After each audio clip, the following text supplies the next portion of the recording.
akan mendengar sebagian dari firman Tuhan. Mari kita satukan hati kita, pikiran kita mau satu di dalam doa. Allah yang kami sembah di dalam nama Tuhan Yesus Kristus.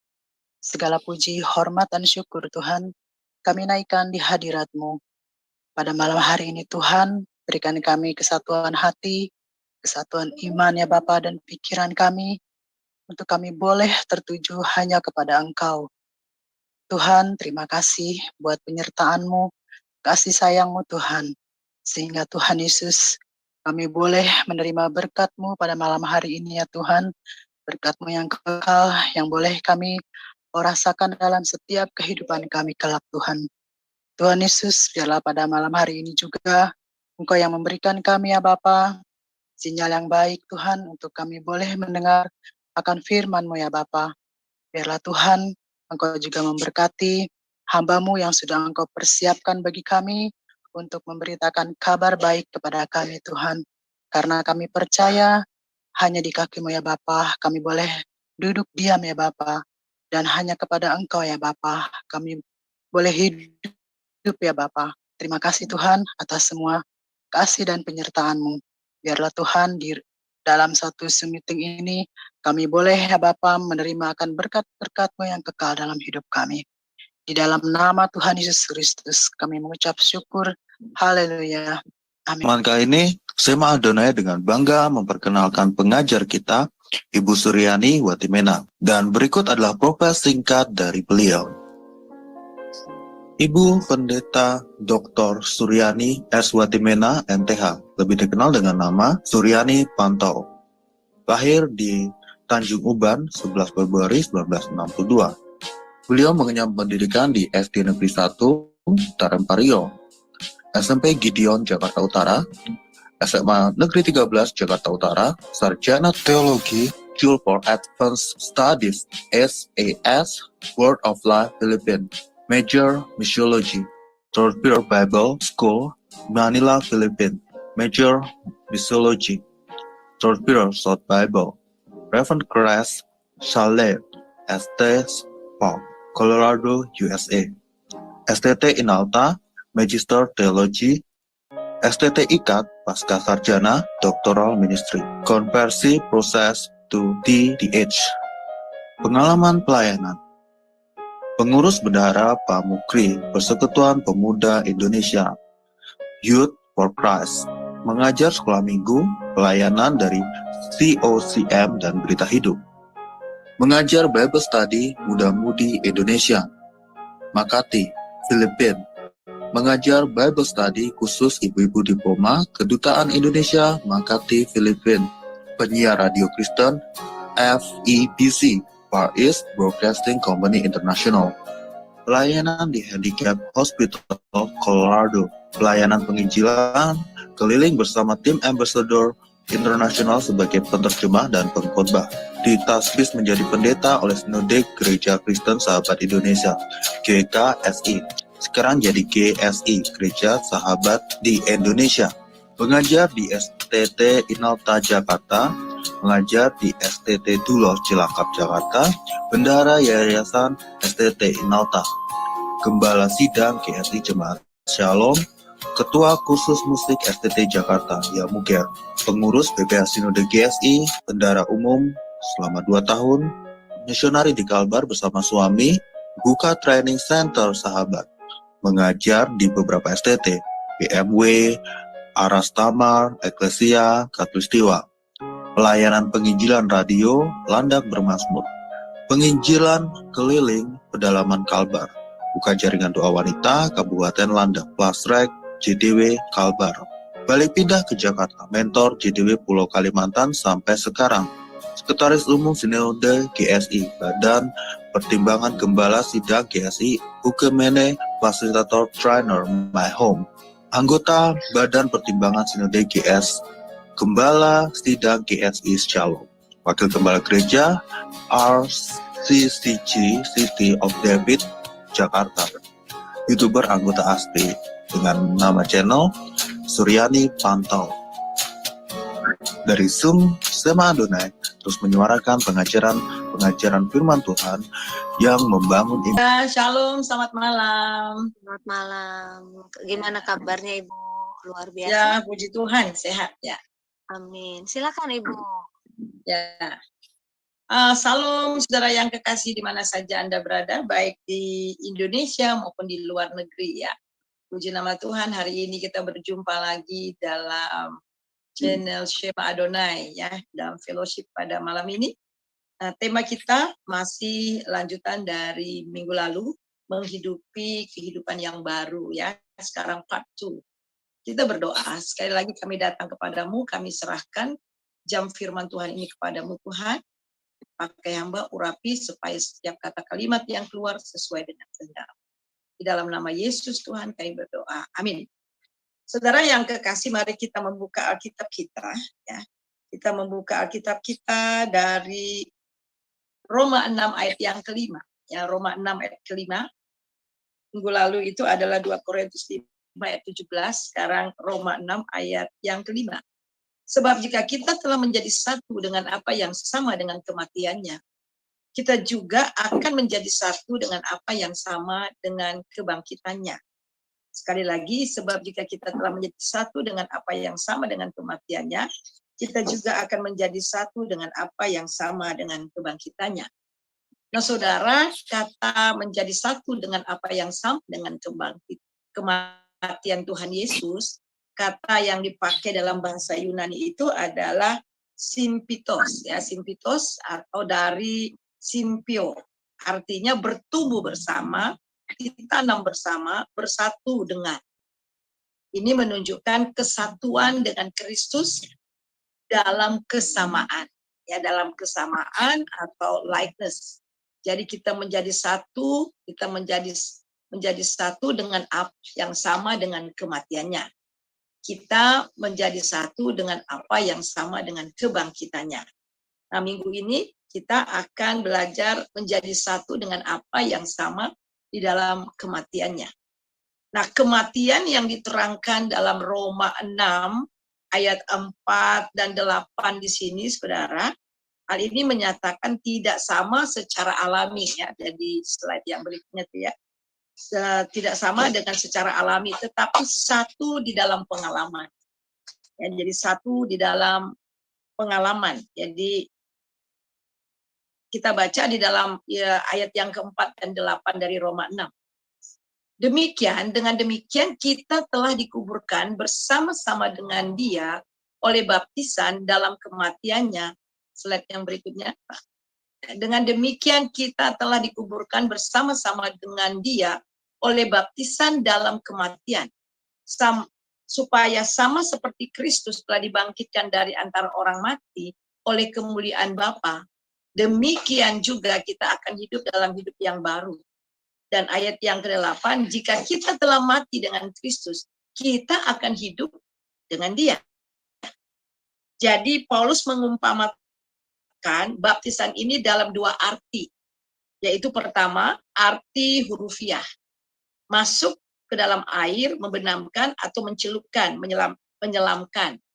Dan yang kedua itu arti dari figuratif, yaitu mengidentifikasikan dengan baptisan bangsa Israel di Laut Merah. Kita melihat 1 Korintus 10 ayat yang kedua, untuk menjadi pengikut Musa, mereka semua telah dibaptis dalam awan dan dalam laut. Jadi Paulus mengatakan bahwa umat Israel telah dibaptis dalam Musa, dalam awan, dan dalam laut dengan cara supaya baptiskan di dalam Kristus. Nah, kita melihat di sini bergerak ke dalam, jadi baptisan ini bergerak dalam satu posisi luar ke dalam. Ini bukan perubahan zat, melainkan perubahan posisi. Melalui baptisan, kita berpindah dari posisi di luar Kristus ke posisi ke dalam Kristus. Jadi Alkitab mengatakan bangsa Israel dibebaskan dari Mesir oleh Paskah, tetapi melalui Laut Merah dan berada di bawah awan di padang gurun, sesungguhnya mereka bergabung dengan Musa. Demikian kita, saliblah yang membebaskan kita dari perbudakan dengan dunia, tetapi baptisan kita mengikuti awan hadirat Allah, maka sesungguhnya kita bergabung dengan Kristus. Nah, kita melihat yang pertama, melalui baptisan kita bergerak menuju posisi ke dalam Dia. Jadi sekali lagi, ini bukan berbicara baptisan air ya, tetapi baptisan di dalam Kristus secara rohani. Kita baca dalam Roma yang ke-6 ayat 50, ayat yang kelima, maksudnya ayat kelima. Sebab jika kita telah menjadi satu dengan apa yang sama dengan kematiannya, kita juga akan menjadi satu dengan apa yang sama dengan kebangkitannya. Jadi ayat ini tidak berbicara baptisan air atau pelintasan bangsa Israel dari Laut Merah merupakan lambang dari baptisan air yang merupakan upacara yang melambangkan baptisan air baptisan yang sesungguhnya yang benar. Jadi baptisan adalah dipersatukan dengan Kristus dalam persamaan dengan kematiannya agar hidup dalam kuasa kebangkitannya. Sekali lagi, jadi baptisan adalah dipersatukan dengan Kristus dalam persamaan dengan kematiannya agar hidup dalam kuasa kebangkitannya. Jadi kita bisa menyelamkan orang sebanyak mungkin ke dalam air yang kita sukai dalam nama Bapa, Anak, dan Roh Kudus atau dalam nama Tuhan Yesus, tetapi takkan pernah dengan sendirinya menjadi mereka turut mengambil bagian dalam keimanan Tuhan.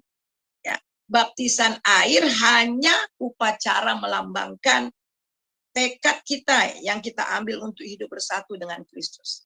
Jadi ini tidak berbicara baptisan air. Ada orang begini mengatakan, ada fanatik sekali. Ya, jadi kalau tidak diselam atau tidak dibaptis dengan air, maka akan binasa. Oleh sebab itu ada orang yang sudah hampir mati, ya, sekarat dan nafasnya satu-satu, kemudian tetap kemudian diadakan baptisan, ditaruh air, dipercik dan sebagainya, ya. Jadi saudara, ini bukan berbicara baptisan air. Baptisan air itu hanyalah lambang dari baptisan yang sepenuhnya di dalam Tuhan Yesus. Nah, di Laut Merah, penyiksa, penindas Israel, angkatan perang Fir'aun dihancurkan sama sekali. Jadi kita lihat bagaimana bangsa Israel keluar dari tanah Mesir dan kemudian mereka menyeberang, ya, sungai atau Laut Merah, ya, Laut Merah. Dan kemudian kita melihat bagaimana angkatan perang Fir'aun dihancurkan, ditenggelamkan di laut itu. Jadi ketika Tuhan Yesus menyerahkan nyawanya di atas kayu salib, itu merupakan kehancuran musuh kita. Ketika kita dibaptis dalam kematian Tuhan, kita masuki tempat yang tidak dapat diikuti oleh iblis. Wah, dahsyat sekali. Dan pasukan tentaranya. Jadi salib yang menghasilkan kebangkitan dan kuasa untuk orang percaya mengakibatkan kebangkitan lautan api untuk iblis dan para pengikutnya. Jadi kita lihat di sini di akhir zaman akan ada manifestasi dari kuasa yang akan menghancurkan semua pengikut iblis. Jadi bila kita telah memasuki baptisan yang benar, kita dimerdekakan dari perbudakan apapun yang dapat dikenakan dunia atas diri kita. Jadi iblis tidak dapat menguasai diri kita. Nah, kedua kita melihat di sini. Kita lihat mati bagi diri dan hidup bagi Allah. Jadi baptisan sekali lagi kita ini menjadi satu sama dengan kematiannya dan juga menjadi satu, ya, dengan kebangkitannya. Itu artinya bahwa itu semuanya lambang menunjukkan bahwa ketika Tuhan Yesus mati di atas kayu salib, kita yang percaya kepada Dia, kita juga turut mati bersama dengan Dia. Dan Alkitab juga mengatakan bahkan kita turut dikuburkan bersama-sama Dia secara rohani. Dan kemudian ketika Dia bangkit, kita juga bangkit bersama-sama dengan Dia, dengan kuasa kebangkitannya. Dan dengan kuasa kebangkitannya itu, kita menjadi manusia yang baru. Paulus katakan, aku telah disalibkan dengan Kristus. Kita tahu bahwa Paulus tidak pernah bertemu secara kasat mata, secara jasmani seperti ini. Dia berjumpa dengan Tuhan Yesus ketika dia di Damsik, mau mengejar-ngejar orang-orang percaya pada saat itu. Kemudian Tuhan Yesus menjumpai dia. Dan Tuhan Yesus katakan, Saulus, Saulus, mengapa engkau menganiaya aku? Dan sejak perjumpaan itu hidup Paulus tidak sama lagi. Jadi kita melihat dia katakan, aku telah disalibkan dengan Kristus. Apanya yang disalibkan? Manusia lamanya, manusia dagingnya. Namun aku hidup, tetapi bukan aku lagi sendiri yang hidup, melainkan Kristus yang hidup di dalam aku. Jadi kita melihat di sini, ini arti dari baptisan itu. Jadi kita mati, ya, kita turut mati, turut disalibkan bersama dengan Kristus, dan kita juga dibangkitkan dengan kehidupan yang baru. Nah, kemudian kita lihat yang kedua, setelah kita mati menjadi satu, ya, dengan kematian Tuhan Yesus. Yang kedua, kita mati bagi diri dan hidup bagi Allah. Jadi untuk menjalani kehidupan yang baru ini adalah kita mati bagi diri dan hidup bagi Allah. 2 Korintus pasal 5 ayat yang ke-15 demikian bunyinya.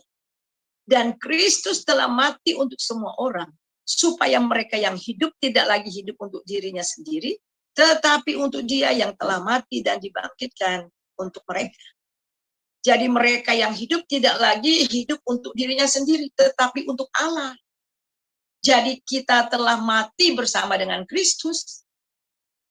Kita telah turut dikuburkan bersama-sama dengan Kristus. Dan kita juga dibangkitkan bersama dengan Kristus sehingga kita memiliki kehidupan yang baru. Oleh sebab itu, kita yang hidup tidak lagi hidup untuk diri kita sendiri, tetapi untuk Allah. Dan kita mati bagi kemauan kita, kemauan diri. Kita mungkin mati setiap hari, namun tidak ada sakit di dalamnya. Jadi mati, harus mati setiap hari. Apa yang harus mati setiap hari? Aku, ya, diri sendiri. Karena kita telah mati, maka ketakutan kita yang berakar dalam pengamanan diri telah lenyap. Mengapa orang takut? Ya, biasanya saudara kita lihat orang yang takut, ya, orang yang takut dilengser, dia lengser orang dulu. Ya.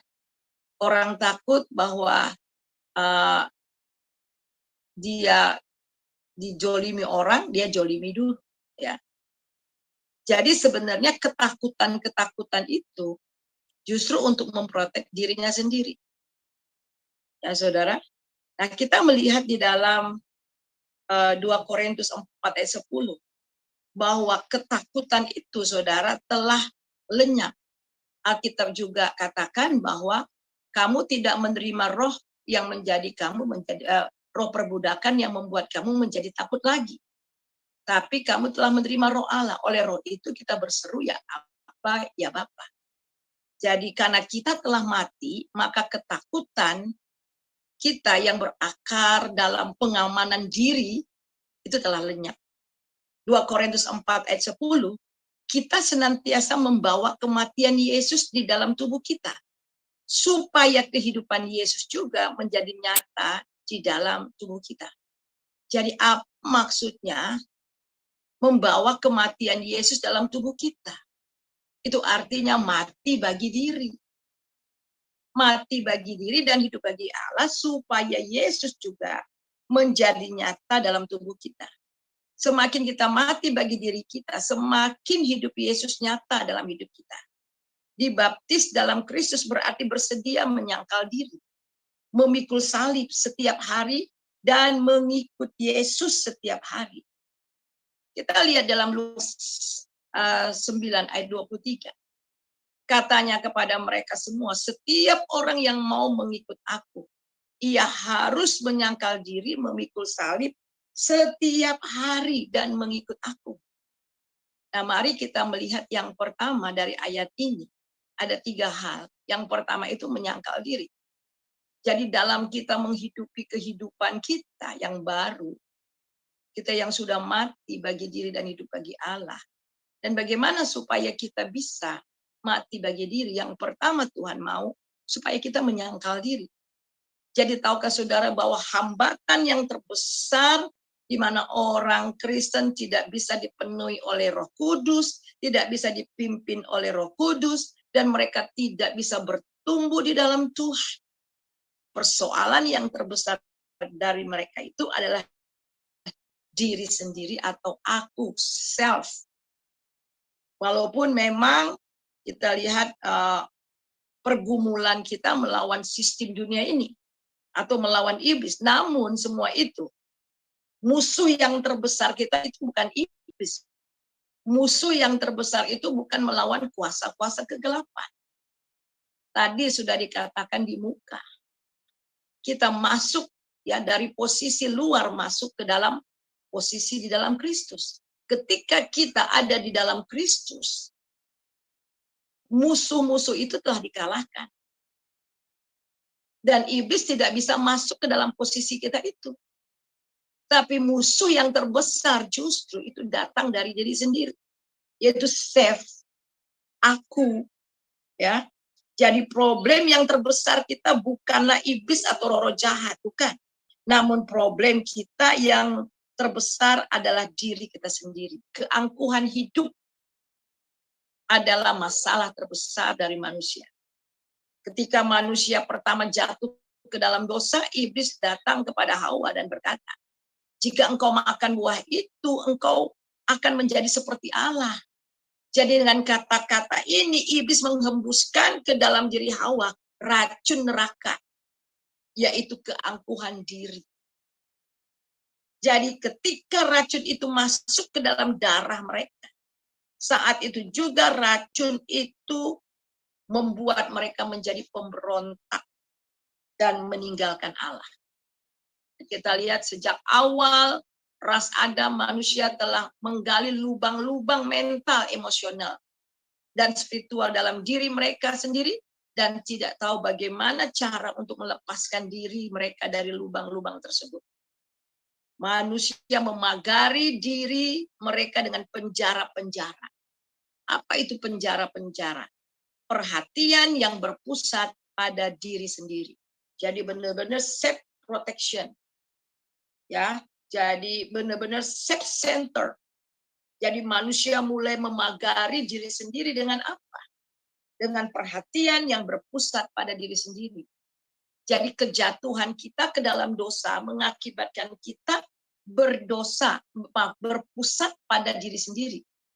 Dalam bentuk rutinitas, kebiasaan, sifat buruk, ikatan hawa nafsu jahat yang daripadanya itu kita tidak dapat tahu cara melepaskannya.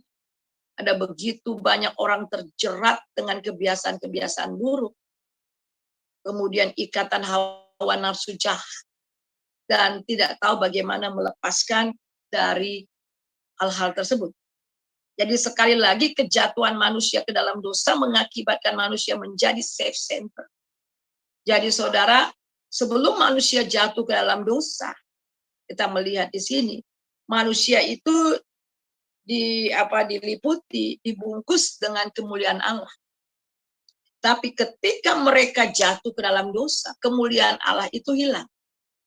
Jadi mereka tidak lagi melihat kepada Tuhan, tetapi melihat self. Jadi sejak saat itu self. Jadi self dan berpusat pada diri sendiri dengan gejala-gejala akibat dari dosa yang berpusat pada diri sendiri itu keangkuhan, kemarahan, mengasihi diri sendiri, sangat perasa. Jadi ada orang bilang gitu, wah dia sangat perasa. Hati yang lembut dengan sangat perasa beda, saudara. Ya kalau perasa itu cepat tersinggung, cepat sakit hati, ya. Kemudian depresi, kemurungan, mudah terluka, tersinggung, dendam dan konflik-konflik. Jadi ketika manusia berpusat pada diri sendiri, maka di situ kita melihat ada apa, saudara, di sini. Kita melihat ada keangkuhan, kemarahan, mengasihi diri sendiri, ya, kemurungan, terluka, tersinggung, dendam, dan konflik-konflik terjadi. Jadi berpusat pada diri sendiri artinya segala sesuatu berkisar di sekeliling aku. Semuanya berkisar mengenai aku. Dia selalu menghubungkan segala sesuatu dengan dirinya sendiri. Jadi kita pada dasarnya semua kita berpusat pada diri sendiri. Itulah sebabnya mengapa Tuhan menghardik Petrus dengan keras saat Yesus mengatakan, kita melihat di dalam Matius 16 ayat 21 dan 22. Sejak saat itu Yesus mulai mengatakan kepada murid-muridnya bahwa ia harus pergi ke Yerusalem dan menanggung banyak penderitaan dari pihak tua-tua, imam-imam, kepala, dan ahli-ahli Taurat. Lalu dibunuh dan dibangkitkan pada hari yang ketiga. Tetapi Petrus menarik Yesus ke samping dan menegur dia, katanya, Tuhan, kiranya Allah menjauhkan hal ini. Hal ini sekali-kali tidak menimpa engkau. Ayat 23. Lalu Yesus berpaling dan berkata kepada Petrus, enyahlah kau iblis. Engkau suatu batu sandungan bagiku, sebab engkau bukan memikirkan apa yang dipikirkan oleh Allah, melainkan apa yang dipikirkan oleh manusia. Nah, kita melihat di sini. Kelihatannya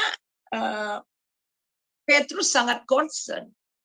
Kelihatannya Petrus sangat perhatian sama Tuhan Yesus.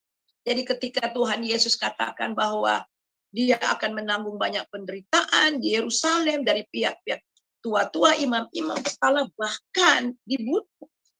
Lalu Petrus katakan, oh Tuhan, enggak mungkin itu terjadi. Dijauhkanlah kiranya dari engkau masalah itu. Tapi kemudian Yesus dengan tegas menghardik, menengki, enyahlah kau iblis. Engkau suatu batu sandungan bagiku, sebab engkau bukan memikirkan apa yang dipikirkan Allah, melainkan apa yang dipikirkan oleh manusia. Nah, mengapa Tuhan Yesus menghardik Petrus? Karena Petrus mengatakan, Tuhan, kiranya Allah menjauhkan hal itu. Hal itu sekali-kali tidak menimpa engkau, atau dengan kata lain, Tuhan, kasihanilah dirimu. Dan Yesus menjawabnya, nyahlah kau iblis. Mengapa? Karena Petrus berpusat pada diri sendiri dan berpusat pada pikiran manusia yang mengasihi diri sendiri bukan kepada Allah. Jika kita masuk ke dalam berpusat pada diri sendiri, kita tidak akan pernah memuliakan Allah. Sebab itu firman Tuhan mengatakan, semua orang telah berbuat dosa dan telah kehilangan kemuliaan Allah. Jadi salah satu maksud kehilangan kemuliaan Allah, manusia tidak lagi memuliakan Allah, tetapi haus akan kemuliaan, haus akan kemegahan diri. Itulah sifat dasar dari manusia. Jadi ketika manusia kehilangan kemuliaan Allah, mereka haus akan kemuliaan pada diri sendiri. Jadi karena semua tertuju pada diri sendiri, bukan kepada Allah. Saat Petrus mempertahankan dirinya, dia menyangkal Tuhan 3 kali. Tapi yang sangat luar biasa, saat ia menyangkal dirinya, ia dipakai Allah dengan dahsyat. Bahkan rela kehilangan nyawa bagi Kristus.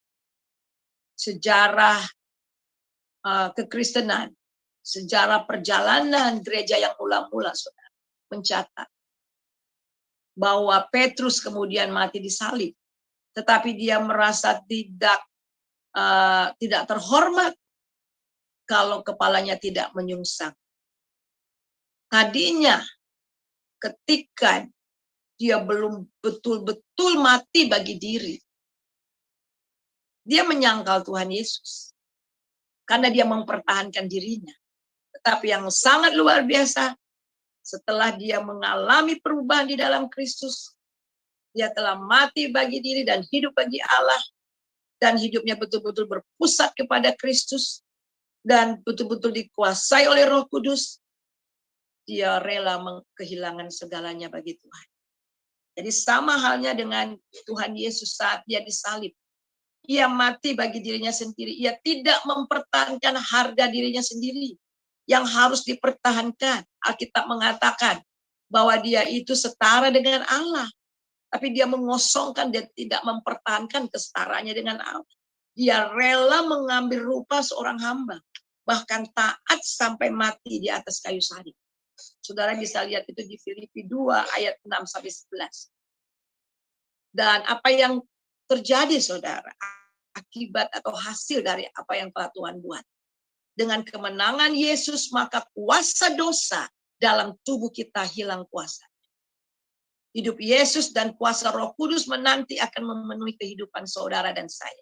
Tapi ada satu kondisi di mana kita harus ambil decision, ambil keputusan, yaitu serahkan keangkuhan diri, lepaskan kehidupan diri lama kita.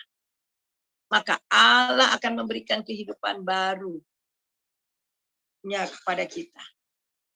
Namun sebaliknya, jika kita tidak bersedia dan tetap mempertahankan kehidupan diri kita, dan tidak bersedia menyangkal diri kita, Allah tidak akan pernah dapat bekerja di dalam hidup saudara secara ajaib dengan kuasa Roh-Nya. Inilah kegagalan banyak orang Kristen. Mereka sudah lahir baru. Mereka telah mengalami perjumpaan dengan Kristus. Namun kehidupan mereka masih tetap seperti di padang gurun.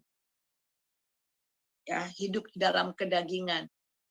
Dan akhirnya mereka tidak sampai ke tempat perhentian. Tidak pernah mengalami yang namanya hidup berkemenangan di dalam Tuhan.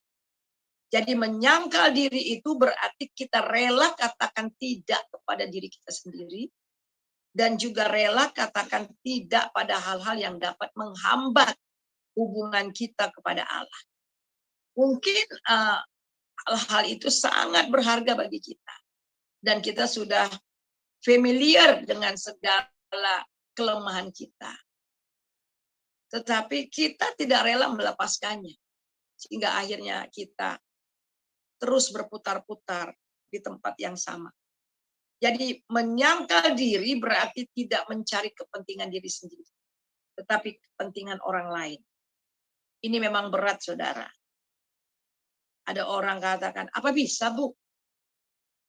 Di sini bukan soal bisa atau tidak. Tapi mau atau tidak.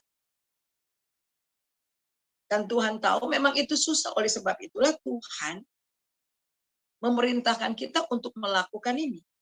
Ingat posisi kita. Posisi kita ini adalah sudah ada di dalam Dia. Sudah ada kuasa yang bekerja di dalam diri kita, itu Roh Kudus. Ketika Anda dan saya rela menyangkal diri, itu berarti kita bersedia mematikan ego kita. Ego kita, pertimbangan-pertimbangan kita, ambisi kita, dan sebagainya yang berpusat pada diri sendiri. Tetapi menghidupkan kehidupan Allah dalam hidup kita. Dan yang kedua, bagaimana kita bisa mati bagi diri dan hidup bagi Allah di dalam menghidupi kehidupan kita yang baru ini? Memikul salib setiap hari.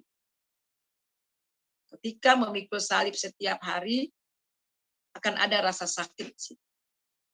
Lukas 9 ayat 22. Dan Yesus berkata, anak manusia harus menanggung banyak penderitaan dan ditolak oleh tua-tua imam-imam, kepala dan ahli-ahli Taurat, lalu dibunuh dan dibangkitkan pada hari yang ketiga. Jadi saudara, ini adalah jalan salib yang harus kita lalui setiap hari. Jadi bukan hanya menyangkal diri, tetapi memikul salib. Memikul salib artinya ready to die. Rela apa siap untuk mati. Mati bagi diri dan hidup bagi Allah. Jadi kita melihat, ingat kita telah menjadi satu dengan apa yang sama dengan kematiannya. Jadi sejarah membuktikan anak-anak Tuhan mengalami apa yang dialami oleh Tuhan Yesus. Banyak yang ditolak, menderita, bahkan dibunuh karena iman mereka kepada Yesus. Sejarah perkembangan gereja yang mula-mula juga kita melihat bagaimana gereja-gereja di Asia kecil pada waktu itu dikuasai oleh kekaisaran Romawi. Mereka harus menyembah patung kaisar, mereka harus melakukan penyembahan berhala, tetapi bagi orang-orang yang taat, tetap setia kepada Tuhan, mereka tidak diberikan fasilitas yang seharusnya mendapatkan fasilitas dari pemerintah mereka. Usaha mereka diboikot, bahkan ada yang dibunuh. Tetapi kenapa mereka tetap mengikut Tuhan? Bahkan mereka mati sampai akhir hidup mereka. Itu luar biasa. Mereka setia sampai mati. Ya. Dan banyak sekali Alkitab mencatat. Mereka rela melakukan apa saja untuk Tuhan. Dan sejarah ini membuktikan. Jadi inilah jalan salib yang harus kita lalui. Setiap hari. Di dalam Lukas 14 ayat 27, barang siapa tidak memikul salibnya dan mengikut aku, ia tidak dapat menjadi muridku. Jadi jangan salah, saudara, mengerti Tuhan Yesus tidak mengatakan di sini kamu tidak akan diselamatkan jika kamu tidak pikul salib. Akan tetapi jika kamu tidak pikul salib, kamu bukan muridku. Jadi syarat untuk diselamatkan karena iman kepada Yesus semata. Tapi untuk menjadi murid, menjalani kehidupan yang baru sebagai murid Tuhan. Menyangkal diri, pikul salib setiap hari itu adalah harga mati. Itu adalah harga yang harus kita buat. Untuk diselamatkan, kita tidak bayar harga apa-apa. Semua karena kasih karunia, semua karena anugerah. Tetapi untuk mengikut Tuhan, untuk melayani Tuhan, cost everything. To save cost nothing, but to serve Him, to follow Him, cost everything. Jadi ini adalah hubungan kehidupan kita sehari-hari, di mana juga kita harus mati setiap hari. Kemudian yang ketiga ini adalah mengikuti Yesus setiap hari. Jadi bukan hanya menyangkal diri, kemudian pikul salib, dan berikutnya itu adalah mengikuti Yesus setiap hari. Jadi ingat kita telah dibaptis di dalam kematiannya. Itu berarti kita dibawa masuk ke dalam posisi dengan Kristus. Dan setelah kita masuk posisi dari luar, masuk ke dalam posisi di dalam Kristus. Jadi posisi kita di dalam Tuhan Yesus itu betul-betul aman, saudara. Nah setelah kita masuk ke dalam posisi bersama dengan Kristus, selanjutnya Tuhan akan memimpin kita untuk meraih kemerdekaan demi kemerdekaan. Dan sesuatu kehidupan masuk ke dalam suatu kehidupan yang penuh berarti, penuh kelimpahan bersama dengan Dia. Akan tetapi seiring perjalanan yang Ia tuntun, Dia memang mengizinkan kita masuk ke dalam krisis demi krisis. Iman yang harus kita hadapi. Justru lewat krisis demi krisis itu, kita dibentuk.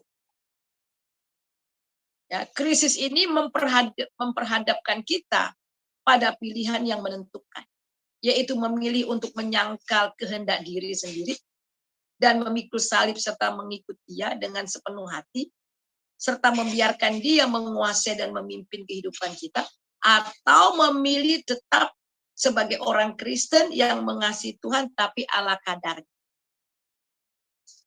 Saudara, Alkitab mengajar kepada kita bahwa Tuhan tidak mau kita menjadi orang Kristen ala kadarnya.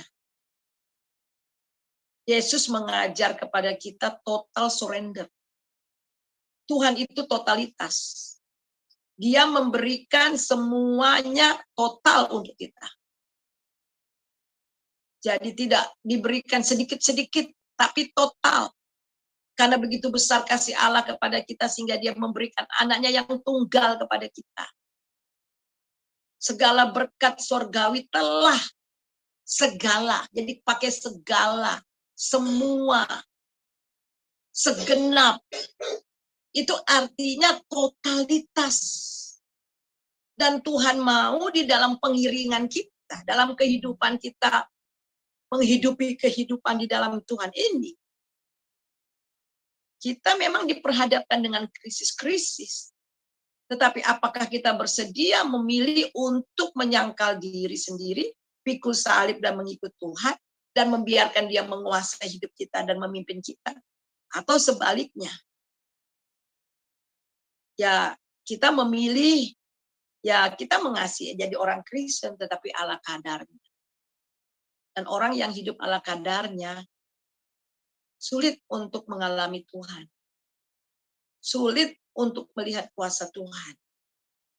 Jadi krisis iman itu pasti akan terjadi. Setiap kita pasti akan mengalami namanya krisis iman. Dalam kita mengikuti dia. Tetapi justru melalui krisis demi krisis itulah kita lihat, kita dapat, demi krisis, itu ditentukan apakah kehidupan seseorang benar-benar dikuasai dalam pemerintahan Tuhan, atau apakah ia benar-benar mengasihi Tuhan tanpa syarat lebih daripada jiwanya sendiri. Nah, disinilah saudara benar-benar diperhadapkan ketika ada masuk dalam krisis iman. Apakah kita benar-benar hidup dikuasai oleh kuasa Tuhan? Apakah kita benar-benar mengasihi Tuhan tanpa syarat lebih daripada jiwa kita? Kita belajar bagaimana Sadrak, Mesak, dan Abednego. Ketika pada saat itu Raja Nebukadnezar membuat patung yang besar untuk disembah. Sadrak, Mesak, dan Abednego menolak untuk menyembah patung itu. Dan kemudian diancam kalau tidak menyembah, maka mereka akan dibuang ke dapur api. Apa yang mereka bilang? Raja, ingat, seandainya pun Tuhan tidak menolong kami, tidak melepaskan kami dari api itu, kami tidak akan pernah menyembah patung itu. Luar biasa, saudara. Kalau Tuhan yang kami sembah itu dapat membebaskan kami dari api itu, puji Tuhan. Tetapi seandainya kami harus mati di dalam dapur api itu, ingat, Tuhan Raja, kami tidak akan pernah menyembah patung raja. Wah, dahsyat banget. Jadi ini betul-betul totalitas.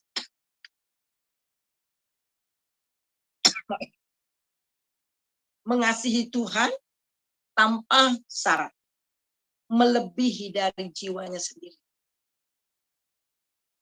Malam ini agak keras ya firman Tuhannya. Tapi inilah cara kita menghidupi kehidupan di dalam Tuhan. Kita harus ingat bahwa hidup kita ini bukan sekarang, tapi kita sedang menuju kepada kekekalan. Dan kita ini adalah mempelai-mempelainya Kristus juga, yang sedang disiapkan Allah supaya kita tidak berkerut dan tidak bercacat ketika dia datang untuk menjemput kita. Nah, kita melihat bahwa perjalanan bangsa Israel yang mereka keluar dari perbudakan Mesir, dan kemudian Tuhan membawa mereka ke padang gurun dan kemudian untuk pergi ke tempat tanah perjanjian. Tetapi kita melihat di sini sebagian besar angkatan daripada orang tua tidak pernah masuk. Kenapa? Karena mereka hidup berpusat pada diri sendiri, daging. Jadi kemudian masuk ke dalam Kanaan, itu angkatan yang baru yaitu Yosua. Yosua memimpin angkatan baru dari bangsa Israel, kemudian masuk ke tanah perjanjian. Mereka harus menyeberang sungai Yordan. Menyeberang sungai merupakan krisis iman yang besar juga. Saudara bayangkan, di hadapan mereka itu bangsa-bangsa yang kuat. Mereka harus pergi menyeberang sungai Yordan dan bertempur dengan bangsa yang kuat. Dan inilah krisis iman. Ketika Tuhan minta supaya mereka menyeberang sungai Yordan itu masih meluap. Tuhan tidak keringkan dulu, tetapi masih meluap. Dan Tuhan bilang, masukkan kakimu, nyebrang. Dan ini harus ada tindakan iman. Ya. Benar-benar mengikut Tuhan dengan iman. Dan akhirnya apa, saudara? Ketika mereka meletakkan kaki mereka ke dalam sungai Yordan itu, laut kemudian kering. Maaf, sungai Yordan kering. Jadi ada tindakan iman. Jadi mereka harus menyeberangi sungai Yordan. Menyeberang sungai Yordan merupakan krisis iman yang besar. Krisis iman ini juga diperhadapkan kepada generasi lama 40 tahun sebelumnya, walaupun keadaannya agak berbeda sedikit. Angkatan lama gagal memberi respon semestinya pada peristiwa itu. Sekarang keadaan yang sama diperhadapkan pula pada angkatan yang baru. Ada dua perkara yang harus dilakukan. Pertama, dihentar keluar dari Mesir, dan sesudah itu kedua harus menyeberang sungai Yordan. Jadi setelah melakukan kedua perkara itu, mereka tidak dapat mengelak konfrontasi dengan segala penguasa Kanaan yang gagah perkasa, bersenjatakan kereta perang besi, mempunyai bala tentara besar dan prajurit-prajurit yang perkasa. Mereka tidak dapat mundur lagi, saudara. Mereka harus maju. Jadi menyeberang Yordan artinya menerjunkan diri ke dalam peperangan yang 40 tahun sebelumnya telah diberitahukan. Jadi benar-benar, saudara, mereka tidak bisa mundur lagi. Mereka harus maju. Dan menyeberang sungai Yordan juga berarti mempertaruhkan segalanya. Harta miliknya dalam peperangan tanpa kemungkinan mundur. Dan berisiko akan kehilangan segalanya. Ini perjalanan kita. Perjalanan ke depan. Jadi dalam perjalanan kehidupan kita mengikuti Tuhan. Mau tidak mau, kita tidak dapat mengelak konfrontasi terhadap godaan dan dosa. Mungkin dosa itu kelihatannya begitu nyata. Tetapi jika Anda dan saya sungguh-sungguh memiliki iman sejati, kita akan keluar sebagai pemenang. Dan terakhir, kita akan melihat. Mari kita melihat dari 1 Yohanes. Dalam 1 Yohanes, kita lihat dari 1 Yohanes pasal 5. 1 Yohanes pasal 5, ayat yang keempat dan ayat yang kelima. Demikian bunyinya. Sebab semua yang lahir dari Allah mengalahkan dunia. Inilah kemenangan yang mengalahkan dunia, iman kita. Siapakah yang mengalahkan dunia selain daripada Dia yang percaya bahwa Yesus adalah anak Allah. Ini dalam perjalanan kehidupan kita mengikuti Tuhan. Sekali lagi, mau tidak mau, kita tidak bisa mengelak konfrontasi terhadap godaan dan dosa. Konfrontasi terhadap dunia. Tetapi jika kita sungguh-sungguh memiliki iman yang sejati, ya, maka saudara dan saya akan keluar sebagai pemenang. Mari kita satu dalam doa. Terima kasih Tuhan untuk kebenaran firman Tuhan yang kami pelajari pada malam ini. Terima kasih lewat pengorbananmu di atas kayu salib. Engkau telah mati dan engkau juga telah bangkit. Dan yang sangat luar biasa, kami yang percaya kepadamu,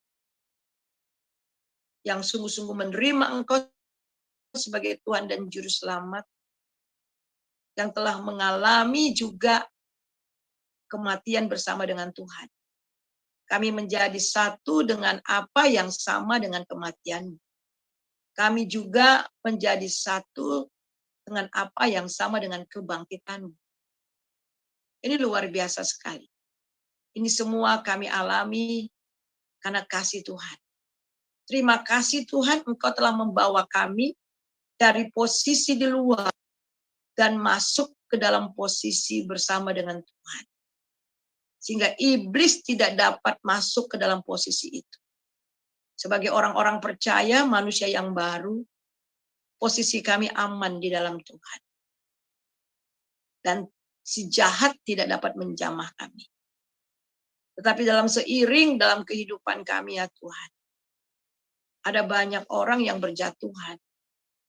Ada banyak orang tidak mengalami yang namanya tempat perhentian. Ada banyak orang yang tidak mengalami kemenangan demi kemenangan. Karena hidup masih berpusat kepada diri sendiri. Sebab itu ya Tuhan, biarlah pelajaran yang kami pelajari pada malam ini, di dalam kami menghidupi kehidupan yang baru.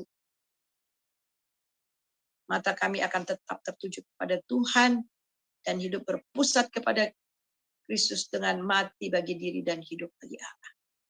Biarlah firman Tuhan pada malam ini boleh menguatkan kami semua. Di dalam nama Tuhan Yesus kami berdoa. Haleluya. Amin. Ya. Jadi Amin. ini kebenaran firman Tuhan. Silakan ada yang mau nambah, kasih kontribusi ataupun yang ingin bertanya, silakan. Ya. Saya kembalikan kepada Ibu Ana. Iya, terima kasih Ibu Pendeta Suryani. Wah, luar biasa ya.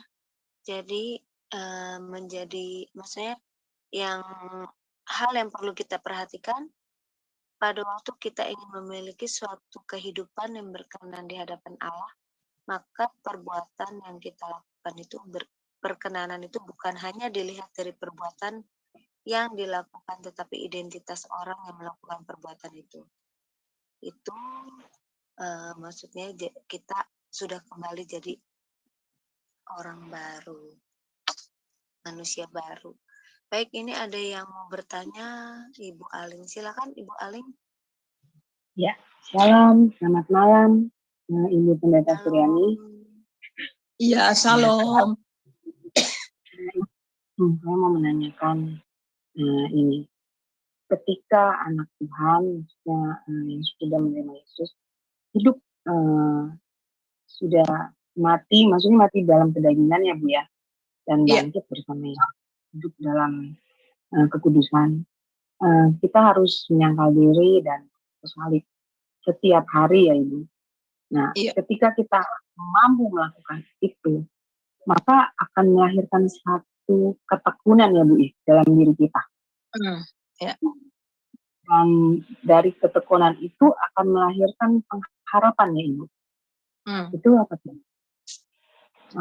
Jadi kalau kita mau melakukan itu semua dengan tekun, maka kita akan mendapatkan pengharapan. Pengharapan itu seperti gimana? Maksud pertanyaan saya itu. Ya, terima kasih Ibu Suryani. Iya, yang ditanyakan apa nih, Bu? Jadi kan ketika kita mau meniti salib dengan diri kita, berarti kita melatih diri kita kan ya Bu ya, untuk dalam ketekunan, dan ketekunan itu menghasilkan pengharapan. Saya pernah mendengar kata itu. Yang dimaksudnya ini bagaimana? Saya kurang mengerti. Ya, jadi kita harus tahu bahwa ketika kita menjadi satu dengan apa yang sama dengan kematiannya, itu berarti bahwa manusia lama kita dalam minggu yang lalu itu sudah berlalu, sesungguhnya yang baru sudah datang. Dan itulah permulaan dari kehidupan kita yang baru. Jadi hidup yang baru bersama Tuhan itu dimulai saat kita dilahirkan kembali. Jadi secara rohani kita ini benar-benar memang sudah mati bersama dengan Kristus dengan dosa-dosa kita. Bahkan dosa-dosa kita telah turut dikuburkan. Dan kemudian dia bangkit, kita juga bangkit dengan manusia yang baru. Nah, kalau kita baca di dalam Roma pasal yang ke-6, kita baca. Dalam Roma pasal yang ke-6, kita baca ayat yang ke-5 dan ke-6. Sebab jika kita telah menjadi satu dengan apa yang sama dengan kematiannya, kita juga akan menjadi satu dengan apa yang sama dengan kebangkitannya. Karena kita tahu bahwa manusia lama kita telah turut disalibkan, supaya tubuh dosa kita hilang kuasanya, agar jangan kita menghambakan diri lagi kepada dosa. Dan ini bukan dikerjakan oleh daging. Ini kita nggak bisa kerjakan lewat daging dengan kekuatan kita. Jelas ini kita hanya dapat di dalam Kristus. Benar-benar dikerjakan di dalam Kristus, di dalam kehidupan kita. Nah, setelah kita mendapatkan kehidupan yang baru, Alkitab juga mengatakan ada kuasa yang bekerja dalam diri kita, kuasa daripada Roh Kudus. Dan inilah yang memampukan kita. Jadi kalau kita menyangkal diri, itu artinya memang tidak lagi hidup berpusat pada diri sendiri, tapi hidup berpusat kepada Allah. Dan memang ini proses. Ini proses tidak bisa jadi begitu saja. Karena memang pada dasarnya kita ini orang yang angkuh. Kita dapati itu dari Adam dan Hawa, nenek moyang kita. Karena ketika mereka tertarik untuk makan buah itu, karena mereka ingin seperti Allah, itu artinya ada keangkuhan yang ditawarkan oleh iblis, keangkuhan hidup. Dan itu ada di pada kita semua. Tetapi yang sangat luar biasa, itu kemudian segala keangkuhan hidup, segala ambisi-ambisi diubah oleh Tuhan. Akan tetapi karena kita masih hidup dalam dunia ini, dalam daging, kadang-kadang manusia lama kita, keangkuhan kita itu muncul. Tetapi karena kita ini anak Allah, bagaimana supaya mengikis semua itu? Tuhan izinkan salah tadi. Krisis-krisis. Krisis demi krisis. Pengalaman demi pengalaman. Sehingga itu dikikis dalam hidup kita. Sehingga kita benar-benar diubah dari waktu ke waktu. Tetapi semuanya itu harus ada respon daripada kita. Kita bekerja sama dengan Tuhan. Tuhan melakukan bagiannya dan kita melakukan bagian kita. Apa bagian kita? Taat saja. Lakukan apa yang Dia perintahkan. Ya, kira-kira seperti itu. Jadi memang pengharapan yang kita terima dalam Dia itu memang tidak pernah mengecewakan. Kenapa? Kata Roma pasal 5, karena kasih Allah telah dicurahkan ke dalam hati kita. Jadi sekali lagi, karena kasih Allah itu telah dicurahkan ke dalam hati kita. Ya, itu saja dari saya. Ya, Ibu, pada akhirnya kita akan menjadi seperti karakter Kristus ya, Ibu. Itu yang dikehendaki oleh Allah Bapa bagi anak-anaknya ya, Bu. Iya. Terima kasih. Pembahasannya, Tuhan berkati. Iya, terima kasih Bu Aling. Masih ada lagi atau bagaimana? Sudah jelas. Baik, kita lanjut ke Ibu Rahel. Silakan Ibu Rahel.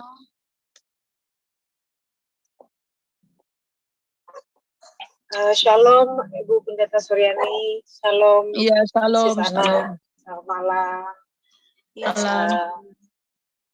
Ibu, saya mohon maaf, saya ini masih di jalan, tapi saya akan mengikuti yang Ibu jelaskan kepada kita. Saya mau tanya, Bu, itu kan Tuhan Yesus sekolah dan menjadi rabi di usia 30 selesai ya, Bu ya. Kemudian usia 33 beliau Tuhan Yesus mati di kayu salib. Kemudian 3 hari kemudian beliau Tuhan Yesus bangkit. Apa makna rohani angka 3 itu? Apa makna rohani? Apa arti 333 itu, Bu? Ataukah itu melambangkan atau menggambarkan Bapa, Anak atau Firman dan Roh Kudus? Kenapa selalu angka 3, Bu? Oh, kalau umur 33 tahun memang kalau kita melihat untuk bangsa orang Yahudi untuk memulai satu pekerjaan itu dimulai umur 30 tahun. Ya, jadi itu budaya orang sana. Jadi kalau kita melihat bagaimana Yusuf juga ya, Yusuf ketika dia dibuang ke sumur itu umur 17 tahun. Tapi kemudian diproses menjadi budak, kemudian ditaruh di penjara, dan itu juga ketika dia menjadi Perdana Menteri itu, orang yang kedua itu dimulai umur lebih dari 30 tahun. Jadi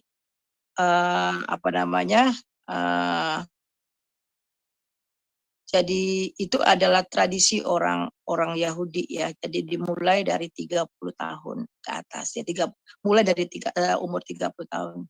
Jadi untuk angka 33 ya bisa saja kita menafsirkannya atau menerangkannya ya, tetapi saya tidak menemukan di dalam Alkitab angka 3 ini adalah ini gitu ya, enggak. Jadi saya tidak berani untuk memberi tafsiran yang tidak tertera dalam Alkitab gitu ya. Ya. Jadi memang angka 33 itu tidak ini, Bu ya, tidak satu kebetulan ya kalau kita lihat. Itu memang itu tadi saya katakan umur 33 tahun itu memang itu tradisi orang Yahudi. Jadi orang Yahudi itu memulai pekerjaannya itu di umur 33 tahun, 30 tahun. Iya, 30 tahun jadi mulai di situ. Jadi kan Tuhan Yesus itu dia bekerja melayani 3,5 tahun. Lalu kemudian dia meninggal, dia mati dan kemudian bangkit. Jadi umur 30 tahun memulai satu pekerjaan. Ya. Ya, karena kebetulan meninggal wafatnya juga di 33 dan 3 hari bangkit gitu ya, Bu ya. Makanya itu jadi pertanyaan saya, kenapa kok bisa 3 gitu, Bu? Ataukah itu melambangkan seperti ya 3 itu Bapa, Anak atau Firman, Roh Kudus gitu, Pak. Bu, saya pikir ya. Terima kasih, Bu. Kalau begitu ya bisa saja, tetapi karena tidak ada ayatnya ya, kalau ada ayatnya sih boleh juga saya terangkan ya itu ya. Oh ya, baik. Terima kasih Bu Suryani, shalom. Ya, oke, shalom. Tuhan berkati. Iya, terima kasih Bu Rahel. Baik, masih ada lagi yang mau bertanya atau diskusi? Silakan Risen. Siapa lagi? Kalau belum, kita tunggu ya Bu ya. Jadi artinya kita harus memiliki kehidupan berbeda ya Bu Suryani. Iya. Dari orang-orang yang orang dunia ya, yang belum atau tidak menerima Yesus gitu ya. Karena kita sudah ditebus oleh Kristus. Ya. Jadi memang identitas kita di dalam Kristus kuat sekali. Mengapa banyak orang Kristen hidupnya nggak ada tujuan? Karena mereka tidak tahu identitas mereka. Iya. Karena nggak tahu identitas mereka tuh siapa. Jadi tuh kita harus tahu bahwa identitas kita itu betul anak kerajaan ya. Kita ini adalah anak kerajaan, kita ini telah ditebus, kita ini warga kerajaan surga. Itu luar biasa. Jadi kalau kita sadar siapa kita di dalam Kristus, kita juga membawa diri kita sesuai dengan identitas kita. Yang tadi saya katakan bahwa ayat yang pertama yang tadi kita baca di dalam Roma 6 ayat 5 jelas. Bahwa kita ini menjadi satu dengan Kristus. Kita hidup bersama dengan Dia, dan kemudian betul-betul apa yang dialami oleh Tuhan Yesus ketika Dia mati di atas kayu salib, itu juga kita alami secara rohani. Dia bangkit dengan kehidupan yang baru, kita juga mempunyai hidup yang baru. Sebab itu, kata Paulus, jangan lagi kita mau menghambakan diri lagi. Nah, memang secara betul-betul secara rohani kita betul-betul sudah mati dan bangkit bersama Yesus. Sebab itu dengan kehidupan yang baru yang kita terima ini, kita harus menghidupinya. Dan kita menghidupinya juga itu bukan berdasarkan daging kita. Bukan berdasarkan kekuatan kita. Hanya tetap tinggal di dalam Dia dan firman-Nya. Dan kita akan terus membina hubungan dari waktu ke waktu dan taat kepada pimpinan kuasa Roh Kudus. Itulah yang namanya ego tuh paling susah taat kan. Yang namanya ego paling susah taat dan tunduk kan. Nah, ini yang harus. Tetapi yang sangat luar biasa, satu kali kita sudah jadi anaknya, Dia tahu cara bagaimana kita akhirnya menjadi tunduk.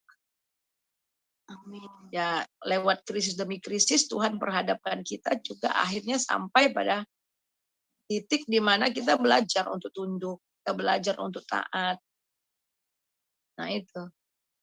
Jadi, tapi banyak juga ya Bu ya orang yang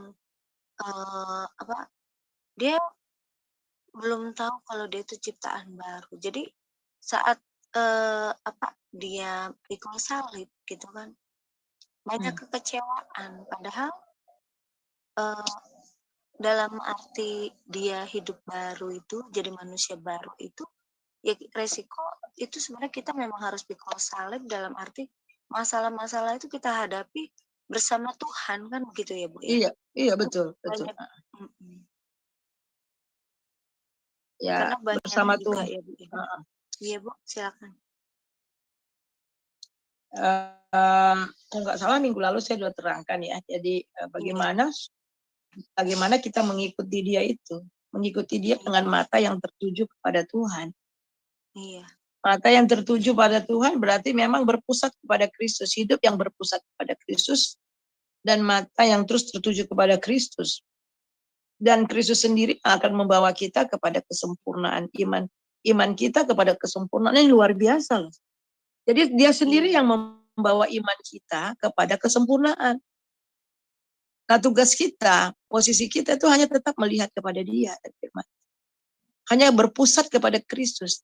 Hanya dua, pusat pada diri atau pusat pada Kristus. Itu dia. Jadi ketika hidup kita betul-betul berpusat kepada Kristus, ya kita nggak mementingkan diri sendiri. Ada orang bilang gini, apa mungkin Bu, orang bisa tidak hidup mementingkan diri sendiri? Loh, kalau firman Tuhan kata, masa nggak bisa? Iya kan? Betul Bu, setuju. Masa firman Tuhan berdusta? Nah, kalau Dia katakan begitu berarti kita bisa lakukan. Tapi dengan kekuatannya sendiri. Dan saya juga alami itu ya. Dalam proses perjalanan hidup saya dari yang keras kepala, dapat sekali permukaan dari Tuhan dan banyak hal, itu diproses, kita belajar. Kita belajar dari waktu ke waktu. Ada sekolah yang Tuhan berikan pada kita, khusus sekolah bersama dengan Tuhan itu kan. Kita diubah dari waktu ke waktu. Itulah sebabnya firman Tuhan juga katakan seperti di peleburan api emas itu ya, kalau kata Ayub, kalau aku diuji maka aku akan keluar seperti emas. Nah itu, iya kan? Ya, itu memang Iya, betul. Betul. dikikis. Jadi Iya. kemarin minggu lalu saya sudah katakan ketika kita percaya Yesus yang pertama berubah itu roh kita. Roh kita hidup, kita sadar akan Allah, ada kerinduan-kerinduan kan. Tetapi Iya. jiwa kita itu yang terjadi pikiran, perasaan dan kehendak. Nah, ini yang harus ditundukkan gitu loh. Yang diproses oleh Tuhan. Keinginan-keinginan. Nah, ini. Iya. Iya. Saya mau tanya ini, Bu. Apakah kita itu manusia baru itu harus bayar harga gitu? Atau bayar harga itu sama dengan pikul salib atau bagaimana, Bu? Ya, kita diperhadapkan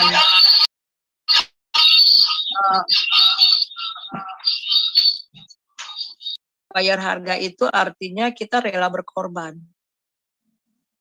Ya, kita rela berkorban, kita rela melepaskan ego kita. Contohnya seperti ini. Ya, contoh yang nyatanya seperti apa ya? Contohnya ya, seorang pemimpin gitu kan. Aduh Bu, ini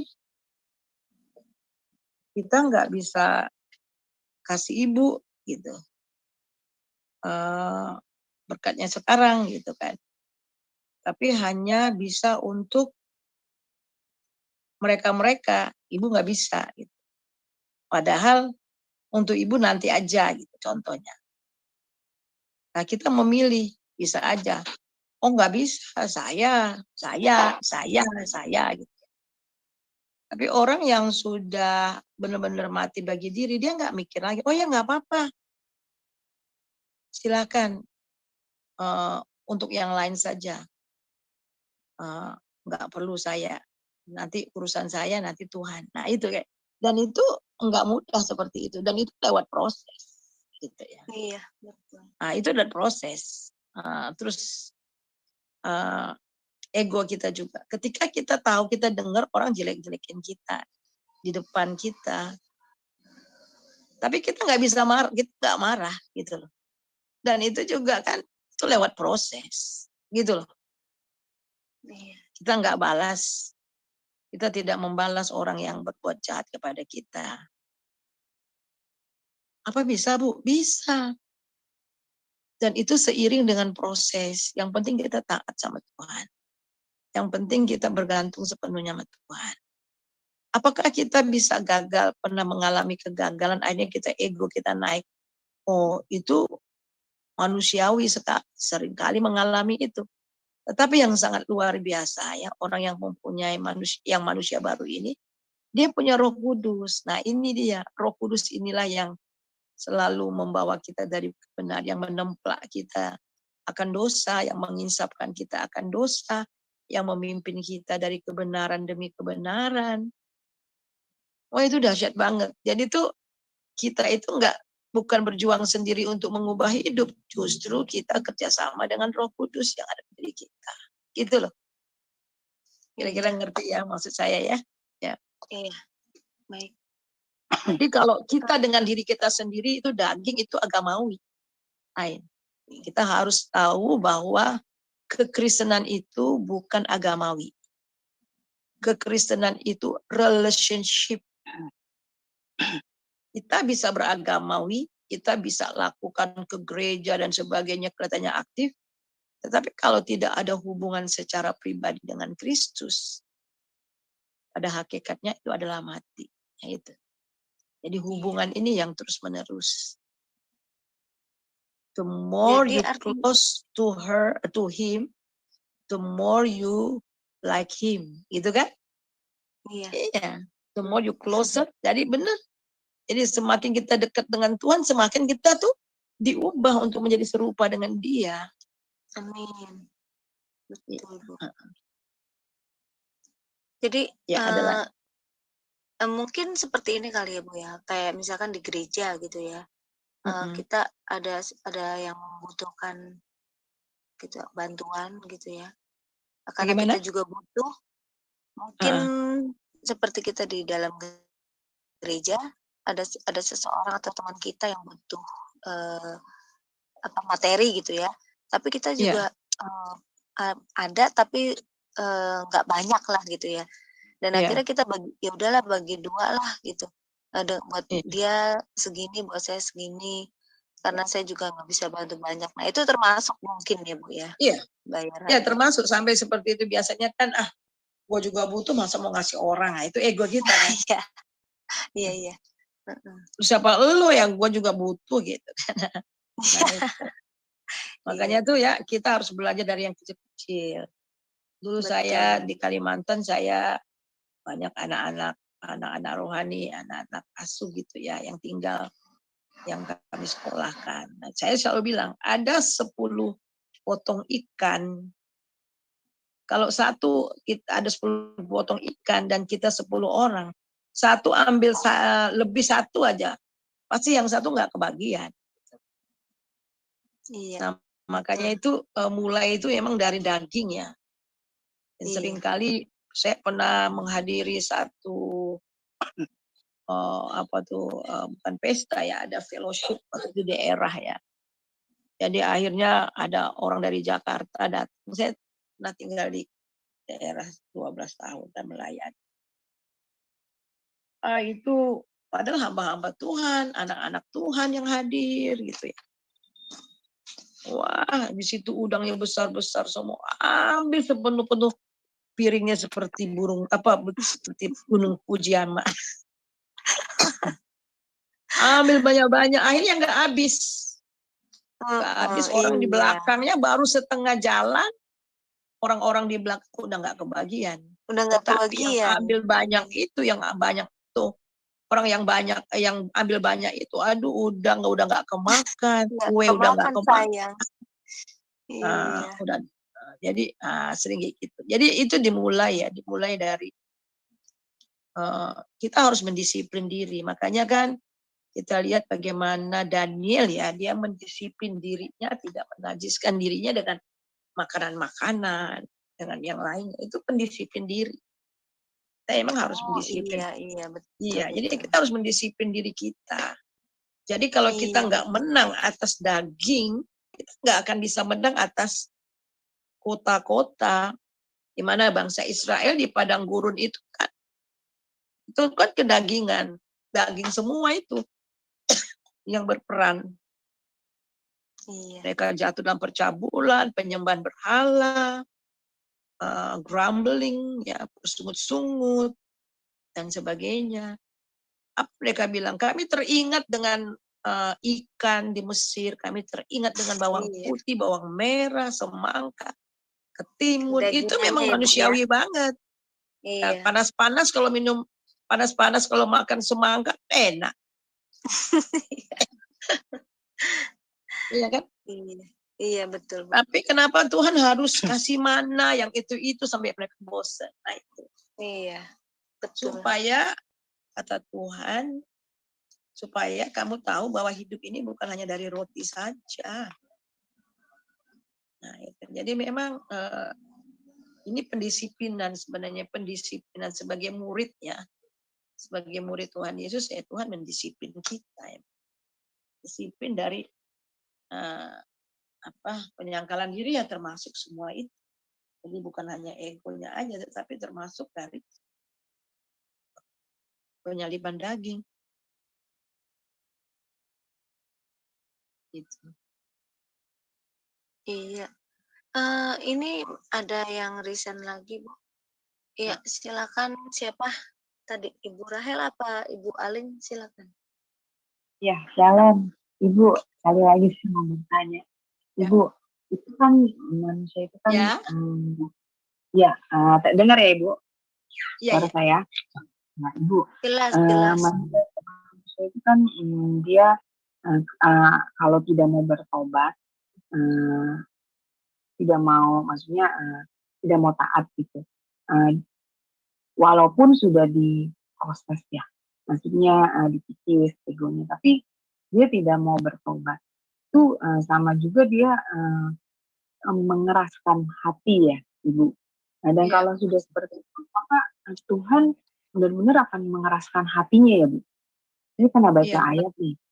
iya, Jadi sampai dia benar-benar matinya itu tidak dalam pertobatan pada akhirnya ya Bu ya.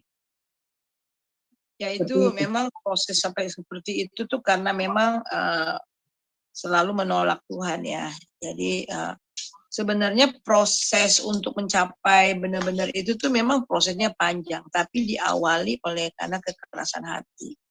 Jadi kalau kita melihat di dalam Ibrani pasal yang ketiga, mulai dari ayat yang ke-7 itu, sebab itu seperti yang dikatakan Roh Kudus, pada hari ini jika kamu mendengar suaranya, jangan keraskan hatimu seperti dalam kegeraman. Jadi jangan keraskan. Nah, kalau terus-menerus tegur sama Tuhan, hatinya tetap keras, nah apa yang terjadi? Coba kita baca di dalam ayat yang ke-9. Di mana nenek moyangmu mencobai aku dengan jalan menguji aku, sekalipun mereka melihat perbuatan-perbuatanku 4 tahun lamanya.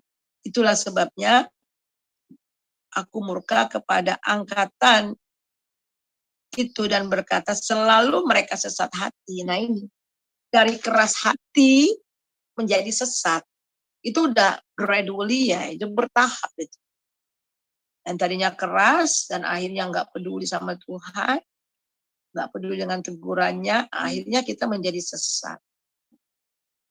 Kita menjadi sesat hati, dan kemudian setelah sesat hati, kita melihat itu di dalam ayat yang ke-11, sehingga aku bersumpah dalam murkaku, mereka takkan masuk ke dalam perhentian. Waspadalah hai saudara-saudara, supaya di dalam kamu jangan terdapat orang yang hatinya jahat. Nah udah, kalau udah keras kemudian sesat akhirnya jahat. Ingat waktu Tuhan menegur Kain, Kain kenapa mukamu muram? Apa kamu nggak suka cita kalau kamu berbuat baik? Tapi ingat dosa sudah ngintip. Nah itu dosa sudah ngintip kami, tapi kamu harus menguasainya. Nah di sini kita harus menguasainya, harus menang dari sejak awal. Tapi kalau hati itu kehidupan kita terus menerus itu ya akhirnya dari keras hati menjadi sesat hati dan akhirnya menjadi hati yang jahat. Setelah hati yang jahat kita melihat di sini ayat yang ke-13. Tetapi nasihatilah seorang akan yang lain setiap hari selama masih dapat dikatakan hari ini, supaya jangan ada di antara kamu yang menjadi tegar. Nah ini, tegar hatinya karena tipu daya dosa. Nah, akhirnya menjadi tegar. Kalau udah tegar itu ya udah, pala apa sih tegar itu? Ya udah nggak ada rasa, Udah tidak mau mendengar. Iya. Nah makanya kalau Roh Kudus berbicara kepada kita jangan keraskan hati. Kalau keraskan hati, ini hatinya semakin hari itu semakin jahat. Saya bilang sama anak-anak saya dalam kalau masalah hati ya, misalnya kesel, marah gitu. Stop, saya bilang gitu, cepat selesaikan. Jangan berkutat di situ. Karena kalau tidak cepat diselesaikan, dia itu akan terus meningkat. Kondisi hati kita akan meningkat, saudara. Dan iblis akan terus-menerus menghancurkan, merusak hati kita. Jadi jangan beri makan. Jadi saya bilang sama anak-anak saya, jangan kasih makan hati yang kayak gitu. Suka menghina orang, balas dendam, itu sebenarnya kita sedang kasih makan hati yang rusak, sedang memperusak hati kita sendiri. Gitu. Jadi memang itu memang kita ya Bu ya, kita harus benar. Iya, baik, terima kasih Ibu untuk penjelasannya. Tuhan berkati. Iya, iya. Iya, terima kasih Bu Aling buat bertanya lagi. Baik, siapa lagi yang mau bertanya? Mungkin Ibu Eri. Ya, silakan Ibu Eri. Iya, shalom Ibu. Iya, salam. Eh, saya ingin bertanya. Tadi kita sudah membahas bagaimana kita menghidupi kehidupan kita ya Bu di dalam Tuhan. Iya, betul. Jadi kita harus menyangkal diri, memikul salib, dan mematikan keakuan di dalam diri kita sendiri. Dan teladan-teladan seperti ini, kalau saya membaca Alkitab ini sudah diberikan kepada Yesus ketika bagaimana Yesus mengatasi godaan iblis dan dia menang atas godaan tersebut dengan memperkatakan dan menghidupi firman itu. Bagaimana seperti halnya juga dengan kehidupan kita, memang kita tidak hanya cukup untuk membaca Alkitab setiap hari, tapi kita harus memperkatakannya sampai telinga kita ini mendengar. Nah, yang saya ingin tanyakan Bu, mungkin ada juga anak-anak Tuhan ya, seperti halnya saya juga masih belajar bagaimana saya harus memperkatakan atau menyampaikan firman ini kepada orang lain. Tapi ada keterbatasan atau kemampuan di dalam diri kita, itu bagaimana Bu? Bagaimana Bu? Sorry. Yang kalimat terakhir. Seperti halnya di dalam kehidupan kita tidak cukup hanya untuk membaca Alkitab setiap hari, tapi kita juga harus memperkatakannya sampai telinga kita ini mendengar gitu. Iya, betul. Dan ya, saya juga ada pelayanan di gereja, kebetulan saya sebagai pengajar gitu di sekolah minggu. Dan saya merasa untuk menyampaikan atau firman Tuhan ini kepada anak-anak, saya merasa di dalam diri ini saya takut gitu loh Bu, untuk menyampaikan bagaimana perkataan firman Tuhan ini boleh mengena kepada anak-anak gitu loh Bu. Seperti halnya mungkin yang dialami oleh Musa ketika Musa disuruh Tuhan untuk membawa bangsa Israel. Dia bilang kan, aku tidak mampu, Tuhan aku bukan siapa-siapa gitu Bu maksudnya. Iya. Ya, terima kasih. Iya, jadi memang kita memang ketika Tuhan memanggil kita, memang Alkitab banyak mencatat. Musa bilang, saya nggak bisa ngomong, saya nggak bisa lancar ngomongnya. Kemudian kita lihat juga Yeremia ya masih kecil. Tuhan, saya ini masih kecil, saya ini masih anak muda, saya nggak bisa ngomong gitu. Tapi Tuhan bilang, aku sendiri akan menaruh perkataanku ke dalam mulutmu. Yesaya waktu dipanggil, Tuhan, aku ini orang yang najis bibir. Dan memang ketika kita diperhadapkan dengan hadirat Tuhan, ya yang pertama kali nampak itu adalah kelemahan kita. Ya kita nggak berdaya, kita memang orang berdosa. Tetapi kenapa Tuhan mau menunjukkan itu? Supaya kita tidak bergantung dari kelemahan kita, tapi bergantung kepada Dia. Gitu. Benar-benar bergantung sepenuhnya kepada Tuhan. Nah, ketika kita bergantung kepada Tuhan dan kita lakukan, jadi walaupun kita tahu kita lemah, kita nggak mampu, tetapi karena Tuhan yang menjamin bahwa Dia yang akan pakai kita, ya kita lakukan, kita taat saja. Taat aja, itu aja sih, ya taat aja, kita ikuti. Dan berikutnya kita akan lihat bagaimana Tuhan bekerja. Gitu. Dengan ajaib memakai kita. Ya. Kira-kira begitu ya Bu. Percaya dan yakin saja ya Bu. Iya, percaya dan lakukan. Iya. Ya jelas, yang jelas juga ya ada preparation dan sebagainya, ya jelas ya. Itu bagian kita kan. Dan kemudian kita percayakan.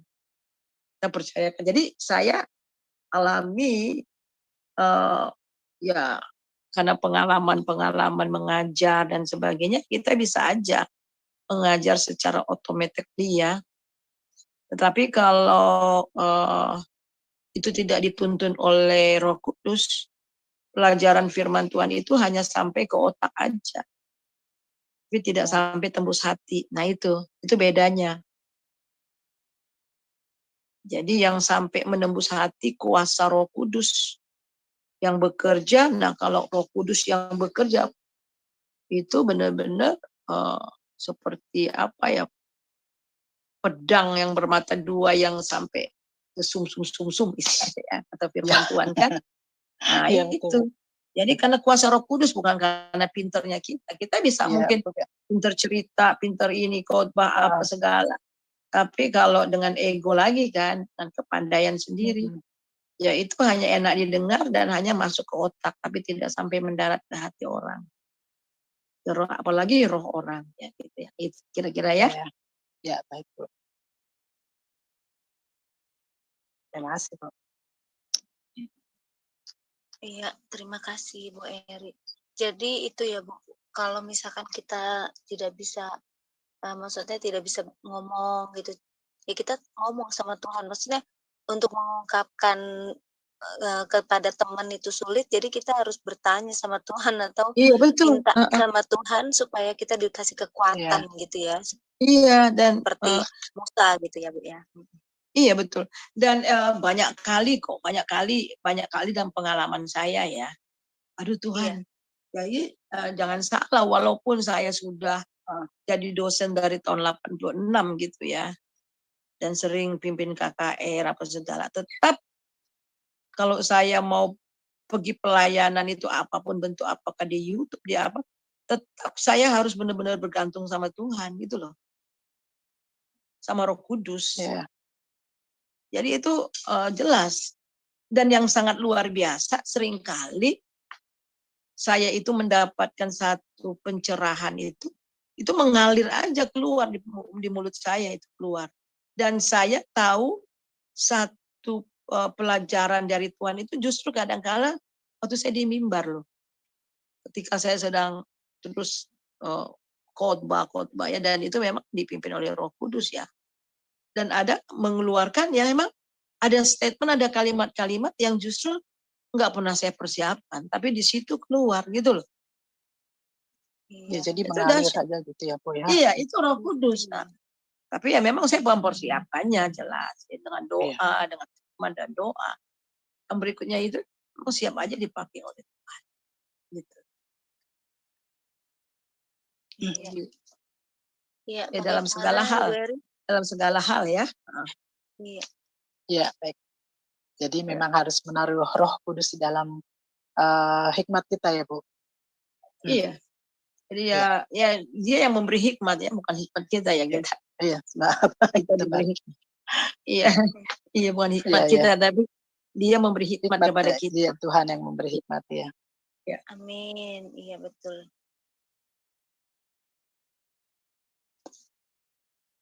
Iya, bagaimana Ibu Eri? Sudah jelas? Iya, sudah jelas. Atau masih ada pertanyaan? Cukup. Iya, terima kasih. Ini ada Ibu Rahel lagi mau bertanya. Silakan ya, Ibu silakan. Rahel. Iya, Bu Suryani, saya tanya satu pertanyaan lagi tentang, jadi saya mendengar dari teman-teman saya yang Kristen, di dalam mereka membaca Alkitab, itu katanya mereka tidak bisa menyelesaikannya karena ngantuk. Nah, tapi saya tidak ngantuk. Nah, kenapa mereka bisa ngantuk ya, Bu? Itu saya kadang maksudnya karena nggak terjadi sama saya, jadi saya tidak mengerti mengapa bisa ngantuk gitu, Bu Suryani. Mohon ya penjelasannya. Mungkin mereka baca, bisa aja banyak faktor ya, karena memang mereka baca Alkitabnya udah di tengah, udah kesibukan, udah badan udah lelah, udah hari tenaga yang terakhir yang mereka kasih gitu ya. Enaknya itu kalau baca Alkitab itu kan pagi hari, bangun tidur seger gitu kan. Kita bisa baca Alkitab, kita doa supaya Tuhan. Tapi kalau udah mau tidur, udah lelah capek baru baca Alkitab ya pasti ngantuk. Itu satu. Kemudian yang kedua ya bisa juga karena memang dagingnya ya. Jadi makanya perlu kita firman Tuhan itu kan memang harus kita doakan supaya kita bisa mengerti, bisa masuk dalam pikiran kita. Gitu. Karena beberapa teman bilang begitu. Jadi kalau mereka baca, ya di samping mereka juga tidak mengerti, tapi mereka mau coba baca, tapi katanya jadi ngantuk gitu. Iya, harus berdoa dulu minta. Ya kadang-kadang Alkitab jadi obat tidur. Iya, benar. Susah tidur, akhirnya baca Alkitab supaya tidur itu kan kacau banget. Iya, banyak yang begitu. Jadi saya pikir, aduh, itu seperti obat tidur jadinya gitu. Itu jadi apa Bu ya? Karena hatinya belum maksudnya pakem begitu ya. Hati, dan itu memang gangguan lah. Iblis kan nggak suka kita baca Alkitab. Ya, dan mereka juga tanya, Bu, bisa ngantuk. Yang kedua, kalau badan seger terus pagi-pagi baca Alkitab ngantuk, ya berarti itu ya pekerjaan iblis. Gangguan istri ya, iblis. Iya, itu emang harus dikalahkan, dilawan. Saya serahkan nama Tuhan. Tuhan tolong firman-Mu supaya aku dapat mengerti dari kalimat per kalimat. Tuhan dapat aku mengerti dan apa yang Tuhan mau saya lakukan lewat firman Tuhan ini. Karena saya cuma menjelaskan bahwa kita berdoa dulu, minta urapan Roh Kudus. Iya, berdoa. Supaya bisa konsentrasi, saya bilang gitu. Tapi ya mereka bilang juga ya kayaknya sih nggak juga ini Bu. Karena hatinya nggak ini Bu ya, belum pakem gitu baca gitu ya Bu. Bisa. Iya. Ya, dia kepengen juga Bu, tapi kok katanya nggak bisa gitu. Belum bisa katanya gitu. Jadi saya makanya mau cari tahu apa sih sebenarnya penyebabnya selain badan capek ya Bu ya. Iya. Ya kalau saya sih selain capek ya memang ya itu Bu.